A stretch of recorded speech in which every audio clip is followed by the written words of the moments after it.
Supernews Communication, nouvel alignement avec Joyce. Et voilà.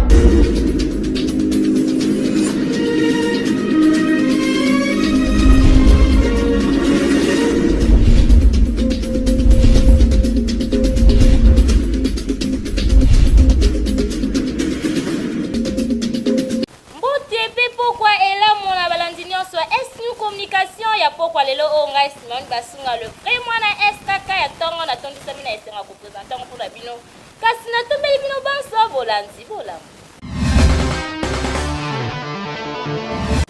avant to fongola basango pokwa lelo bolanda basomer mokolo lelo SNU Communication ko lakisa bino massacre belevo za iko selema kuna na SDP na ngambo sport ko lakisa bino invité du journal directeur technique ya natation oya kolobela mai matali natation nyo sambo kozonga na molai ya basa totikala kaka na ngambo ya société pona koyebisa bino phénomène kuluna awa na vie province de Kinshasa ezongi na ndenga kosakana te population bazali ko vivre en insécurité na yango SNU Communication asele bino elema oyo Kinshasa, insécurité na ville province ya Kinshasa ekosilaka mokolo nini mingi opération kuluna vraiment trop c'est trop soki totali malamu phénomène yango ebandaka bongo na 2009 ti lelo esali bongo 2 ans d'existence kasi ya pasi ezali ke soki okutani na bakuluna na nzela na yo kufa tobo moi soki obiki il faut kolia soso ya mobimba po bango babikisaka te ndenge kaka bango moko balobaka eza likambo ya mabele toyebi te soki leta apesa bakulu na mabele to balobaka tango nyonso likambo ya mabele kasi soki tozongi nsima mukie na tango ya président honoraire Joseph Kabila Kabange azwilaka bango mesure ya opération likofi pe mbata kimia ekotaka na ndenge ya kosakana te pe bakimaka na ba province kasi lelo kokamwa kuluna ezongi na ndenge moko akosakana te koleka kutu ndenge ebandelaki ekipaka susu RT HD okomona tata mobimba to pe mama mobimba ye wana na machette to mabanga bazali kobunda na bana na bango toyebi te nini ezosala mopepe wana ezonga makasi vraiment na mboka na biso kasi ya pasi lisusu eza ke la police soki akangi bakuluna après quelques jours balibere bango na yango la police a renforcé vraiment sécurité pe basala mosala bango kitoko pe malamu ndenge kaka bazulaka ba formation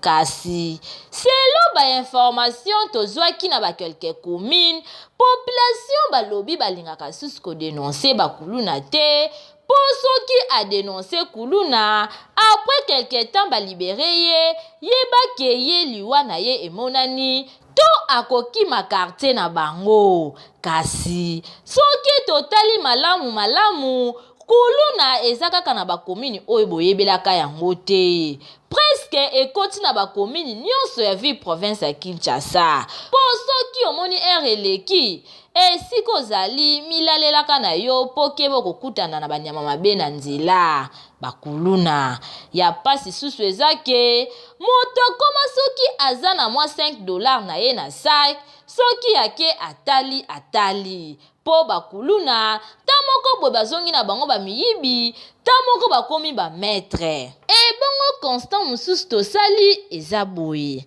soki pokwa ekoki bakuluna baka kozwa basalaire na bango na barre de bus moyibi ekoma na barre de bus kutu koloba te kokata bato bachenette basak batelefone baperike etikali kaka bazwa nde bomo ya mutu na bare na yango toyebi te mopepe oyo vraiment euti wapi po peuple congolais bazali kosouffrir na ndenga kosakana te biso tokosenga kaka na bakonzi ya la police toyebi na biso ke boyebi dossier oyo malamu kasi bomeka vraiment kozula yango solution po population na bino bazali kosouffrir tina na bino ezalaka vraiment ya kosécuriser batu pe ba bien na biso kasi sécurité yango vraiment ezomona na susu te presque na bakomini nyonso.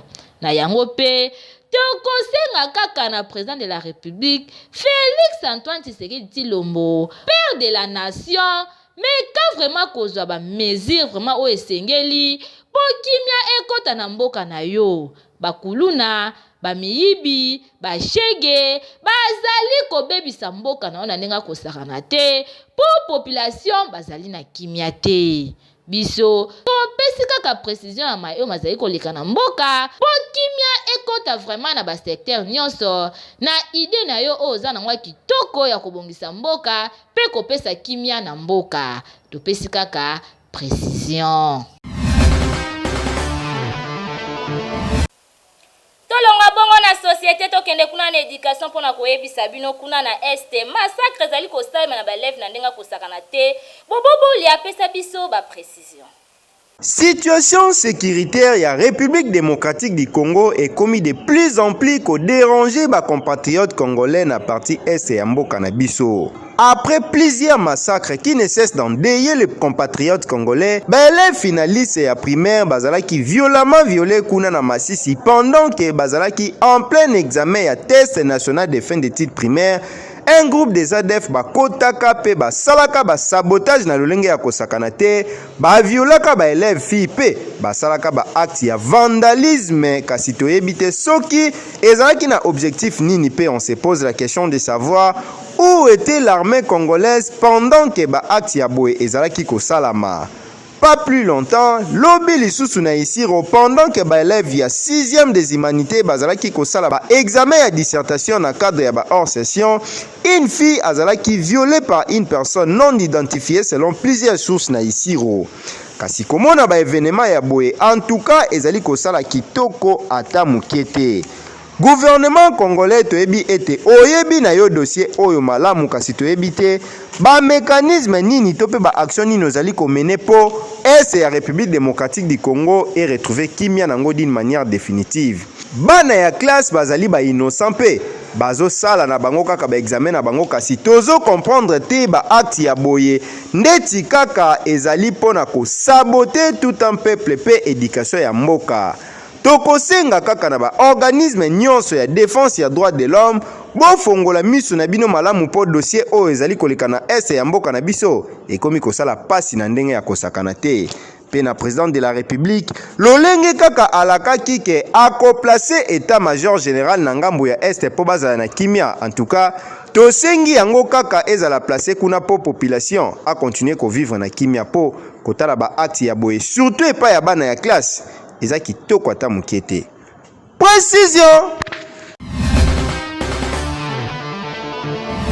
Nangamba sport esenge boye ba reprise ya Liga kuna na Espagne kozala bongo le 13 septembre boboboli apesa biso ba précision. Coronavirus semble déjà être vaincu dans le monde sportif mobimba, plus précisément dans la Liga championnat Espagne. Conformément à la reprise des activités sportives, après maîtrise de la pandémie à COVID-19, Liga a outi kobimisa calendrier ya championnat na ye pour la saison 2020-2021. Kasibo Simbake, Liga et Kobandande sauf imprévu mokolo le 13 septembre 2020. Ba équipe nyonso bazali déjà ko se préparer notamment na ba entraînement pe renforcement ya ba effectif na bango na marché de transfert pour ba équipe na bango ezala kaka au top pe na effectif ya malamu. Mais Liga a prévoir un choc juste na reprise ya championnat, le match du monde ou encore le classico qui oppose les deux grands clubs du monde en l'occurrence FC Barcelone pe Real de Madrid bakobeta na date ya le 25 octobre 2020 pe ekozalande na cadre ya 7e journée selon calendrier ya reprise ya Liga. Pebo Simbake FC Barcelone a kobeta premier match na ye avec Elche oyo auti komata tout récemment auti na deuxième division ya championnat Espagne. Kasi en ce qui concerne marché de transfert, Bo Simbake Ivan Rakitic désormais ex-médiateur ya FC Barcelone a rejoindre ancien club na ye FC Séville et longona Oscar Rodriguez oyo auti kuna na ngambu ya Real de Madrid. Bango mibale ba rejoindre FC Séville. Pe na ngambu ya Real de Madrid, James Rodriguez asalaki déjà test na ye kuna na Everton na Angleterre pe akoki rejoindre club yango avec un montant de transfert de 25 millions d'euros oyo ekoki kokota na poche ya Real de Madrid pour na vente ya James Rodriguez na Everton. Biso musa na biso ezali kaka nde pona ko informer bino. décision. totikala kaka na ngambo ya sport mpona koyebisa bino SNU communication lelo koyambela bino invité du journal moko ya bakambi ya natation ya République démocratique du Congo tosolwane ma matali natation. Mbote mwana mboka Mbote mama journaliste okopesa biso kombo na molai pe ozali nai na kati ya natation. Bon, kombo na ngai Muntu Ibrahim pour les intimes, nazali directeur technique national la Fédération ya natation en République démocratique du Congo. Mekana kolimbola na bana mboka bazali ko natation na ngonga o natation ni koloba nini na molai. Bon, natation pour loba verbe nager na lingala makasi penza na éviter so gonyanya so nini. Mais ezali tout à fait le contraire ya batoyo basala athlétisme. Ambate bango bazo sala bakima mbangu na mokili mais biso kima mbangu na mai on va bien en natation donc c'est à peu près la même chose parce que tout ça la course contre la montre et l'athlète il y a athlétisme bazana ba sorte belé il y a tout le bas sprinter ba kima mbangu makasi na distance bouquet bato ba sotaka bato ba lancer ba javelot et ainsi de suite. Mais nous avons l'athlétisme maintenant ça la comparaison au étalé natation l'athlétisme bisonio sotoza batambango bango bazala mokili bisoza na mai bon na natation toza na ba sorte belé ko ba bengi nage libre bato nyonso presque bayebi ndenge basala nage libre o ba nageur bayebi toza pe na brasse ekokani na oyo grenouille soit crapaud ndenge na nagera toza na papillon toza na dos, voilà 4 sortes de nage. Et puis toza na ceux qui compétitionnent ici pour respecter beauté ya la compétition na biso tosala ba bengi relais. Relais c'est-à-dire moko abandi tanga koma na suka mosusu pe kwei na mai tomola on pe na athlétisme et salima. Ko ba bengi course de relais, eza na athlétisme, eza pe na natation.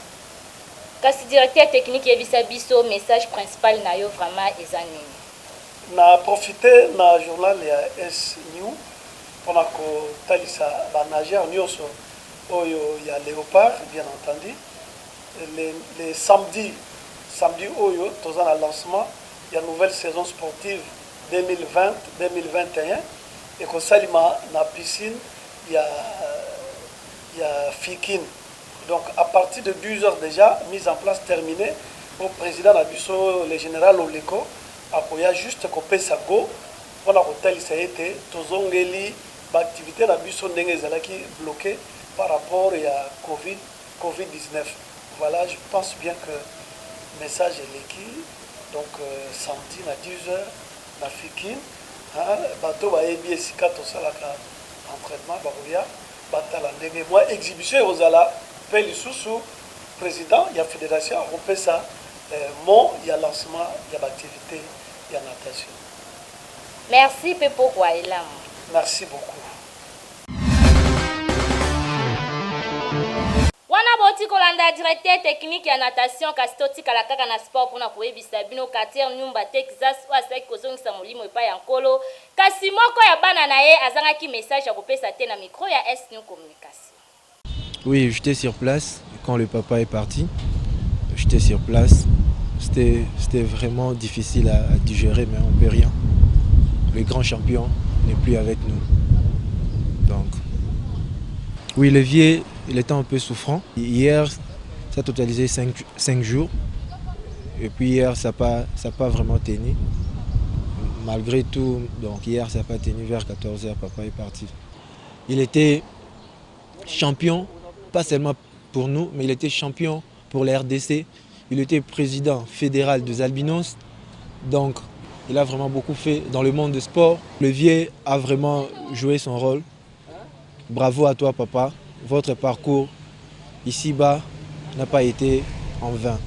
Donc, votre nom restera toujours et à jamais. J'étais déjà avec la ministre. On a parlé. La ministre de Personnes vivant avec handicap, on a parlé. Bientôt là aussi, je me dirige encore pour voir le ministre du Sport. on va aussi parler. Mwimba Texas ne pouvait pas seulement partir comme ça, uniquement organiser quelque chose pour la famille, non. Parce que Mwimba Texas, il était pas seulement pour sa famille, mais il était vraiment pour la République. Donc la République est déjà saisie, on est en train de marcher ensemble. Je sais que mon papa, il aura l'honneur qu'il faut pour un champion, pour un Ndundu qui a vraiment donné l'image ici en RDC, parce qu'il était le premier Ndundu à créer une association des albinos. Donc c'est grâce à lui qu'aujourd'hui, il y a multitude des associations des albinos. Et aujourd'hui, quand on parle des avantages des albinos ici en RDC, c'est grâce à Mwimba Texas. Il mérite vraiment des hommages dire.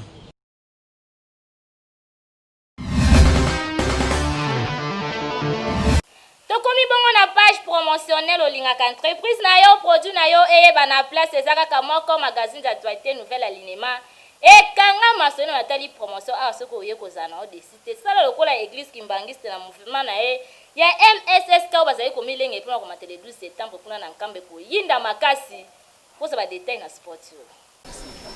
Musique.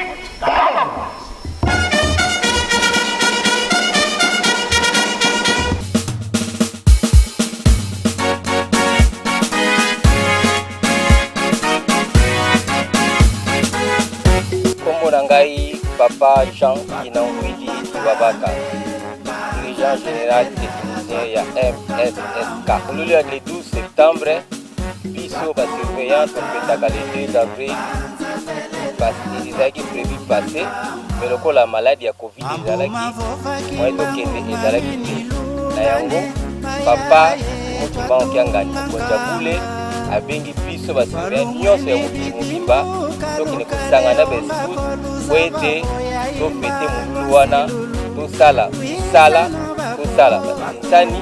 Tant que chef de transport et en mouvement sur la section du ministère, nous avons mobilisé car parce qu'il y a surtout ndenge va se préparer qui pour la fête le 2 avril 60e anniversaire du mouvement fête tokendaka na mte pas toki na confinement de l'homme ko tabengi biso pour tokende to répondre na fête na biso le 2 avril ya zalaki.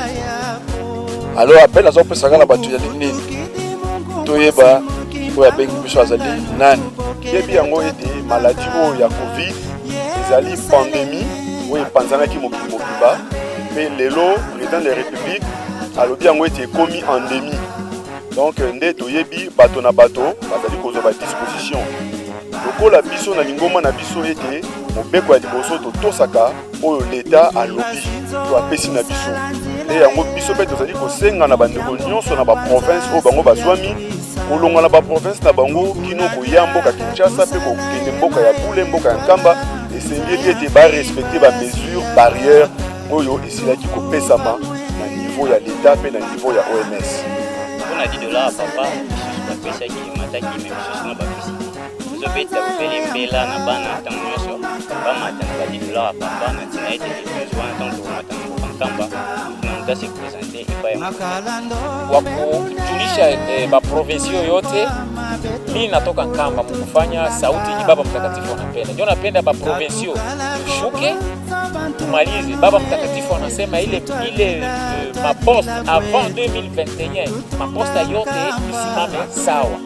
Na le 12 ini yami kufika hapa sababu ya kuanime fete yetu ya le 12 yenye papa na tuambie kupitisha le 2 avril tunataka kuipitisha kule 12. Ndio kiini yami kushuka hapa kwa kuambia wandugu wangu wenyewe walibakia jinsi ya kurenforcer sisani yetu niveau ya direction générale président général akataki tishaki kateli apesaki ba disposition nyonso par province par pays ndenge tokokomela kuna oete tobunda tosala sisani ilongo na baesi ntina wana basurveillant to se préparer en conséquence totopela molemo oyo nyonso tozwaki nyonso tobongisaki akosaka nzambe te tosala nyonso mpo tokota liboso na ye tokota tosepelisa ye po te apesa biso mapamboli. En tout cas mpona bandeko ya nation mosusu toyebi ete bandeko mosusu confinement ezali kokoba kasi esengeli na bango ete soki bazwi nzela ya kokoma na mboka ya Bule esengeli na bango mpe ete bakoka kotosa ba mesure oyo esili ko pesama pe bayeba yango ete milulu oyo tozali ko kende ezali libiangami ya Nzambe na biso tata molemo santu papa Simon Kimbangu Kyanga. Toyebi ke fête na biso ezalaka ya 3 jours. Donc il faut comme un jour avant pour être préparé fête. Parce que vraiment mokili mobimba. Toyebi malamu ete papa mokonza bule abeki biso. Osengi ete malamu mutu na mutu a se préparer spirituellement. Kamba te libengami ya Nzambe mutu akoki korate yango azala te pamba te Nzambe mutu abengi. Ezalaki prévu de fêter le 2 avril, mais le 2 avril de fêter qui a été le 12 septembre, biso nyonso tomema na nkamba a uniforme pamba te kuna ba honneur ezali, tintsani ezali, ba défilé ezali et puis ba cadeau individuel ezali, ba cadeau ndenge mouvement senga ki yango. To bosana te, ba enveloppe individuelle, to bosana pe yango te.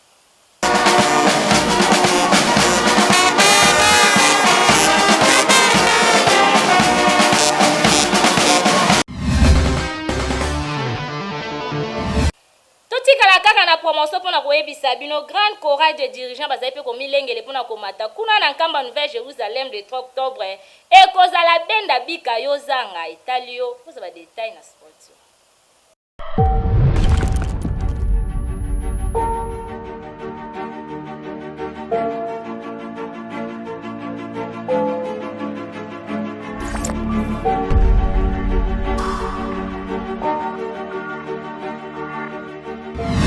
Le 3 octobre, les arrêts dirigeants. Tomata mingi, chorale des dirigeants.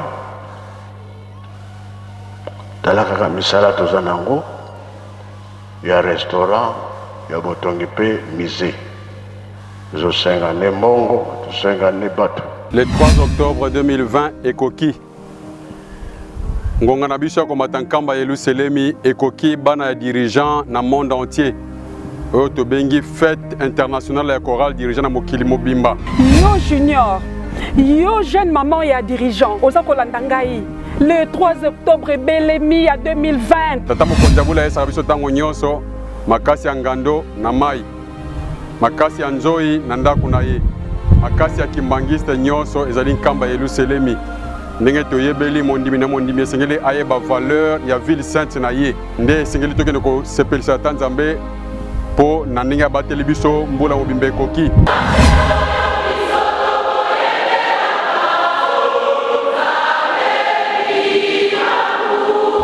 Tolobeli likambo ya organisation matérielle, tolobeli likambo ya défilé, tolobeli likambo ya tintsani, tolobeli likambo ya $10 ya papa, tolobeli likambo ya nzembo po mwana nyonso ya dirigeant esengeli ayeba ntango tozokende na nkamba na kati ya tintsani eza na biteni misato. Tokopesa kimbelekela na biso, tokopesa mbote ya papa boyebi montant oyo ba dirigeant na biso bazoyebisa biso mikolo nyonso. Pe bwakisa carte kobosa na yango te. Cadeau pesa na biteni misato, tokabolaki yango boyebi yango. Cadeau du centenaire ezali, mwana nyonso dirigeant oyebi yango. Cadeau généraux ezali, mwana nyonso dirigeant esengeli oyeba yango. Cadeau spécifique ya chorale na chorale délégation na délégation. Esengeli mwana nyonso dirigeant oyeba yango. Le 3 octobre 2020. Yo époux, yo épouse, yo alanga nzembo. Kotikala te tomata na nkamba Yerusalemi. Valeur ya nkamba biso bana dirigeant biso bakimangiste esengeli toyeba yango.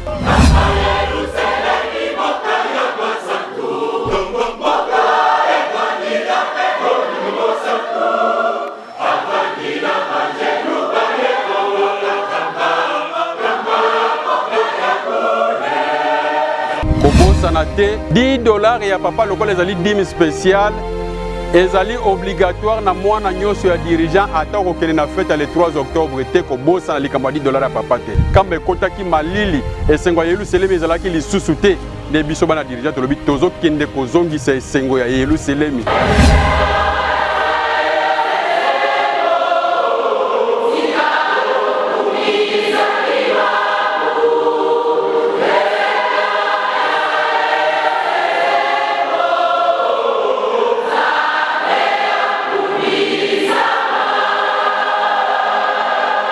Biso ba alanga nzembo, biso tozali locomotive kati na lingomba. Très bien maman. Esengami na ba maman nyonso ya mokili mobimba. Afrique, Europe, Amérique, Asie, Océanie. Tozali bongo koyende kosepelisa papa Simon Kimbangu Kiangani nzambe na biso mokonzi ya pule. Bokanda nzambe lobi oyo amataka na Yerusalemi te mvula mapamboli ekoyaka na ndako na ete na libota na ete. Tokomata yango na nko dirigeant oye.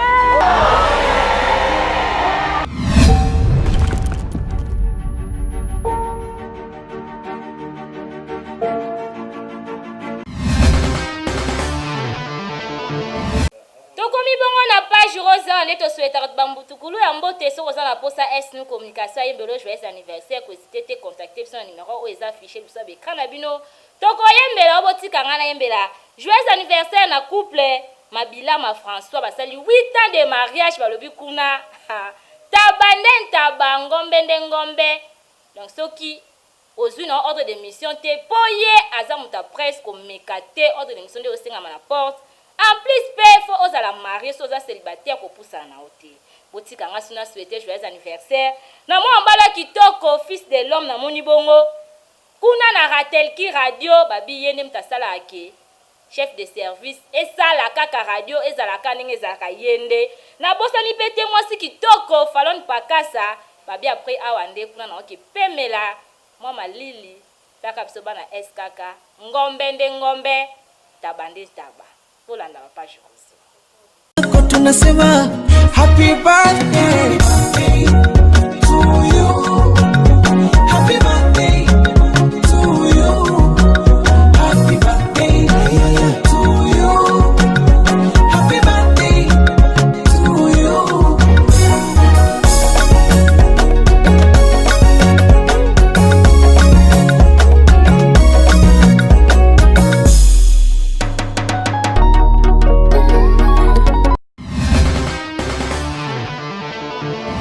Tunasema happy birthday to you. Happy birthday to you. Happy birthday to you. Happy birthday to you.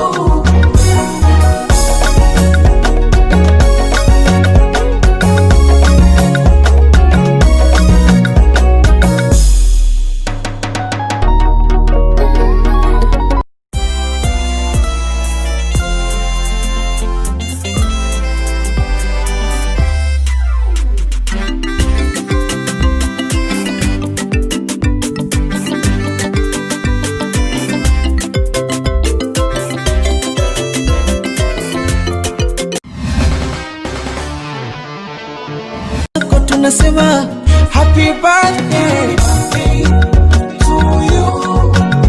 Happy birthday to you. Happy birthday to you. Happy birthday to you.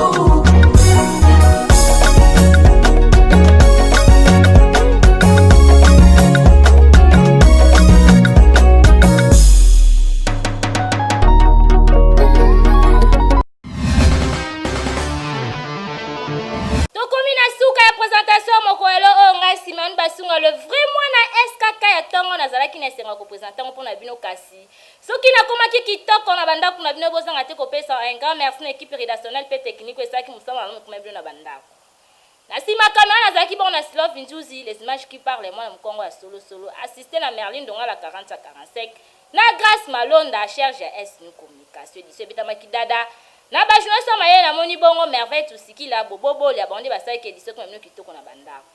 Montage est maman qui pas yé moko monteur de monteur aimé de mambu yene mtasa ke montage ko naki to ko na banda coordination kutu na lobaka nga mingi te ye na benga ke nani mingi autorité morale à SNU communication ya Joyce na so batika ya vivre pe mta osala ke information ko naki toko na banda ko botika nga profiter ko pesa merci na cameraman na mayele camarade cordon na biso ya journal de la ville azwa ki talelo ko rendre biso visite na moni bongo papa Patrick Kikai babi lelo ndeza ki ko yinda na SNU communication taka cameraman na makasi akiti na kati ya rédaction na biso to peso merci na ndenge o rendre biso visite boti campagne pour ko pesa mbote na moni bongo na Abel kuna na Agritech babe osala mosala kitoko faut encourageaka okaka po mosala eke kitoko makasi.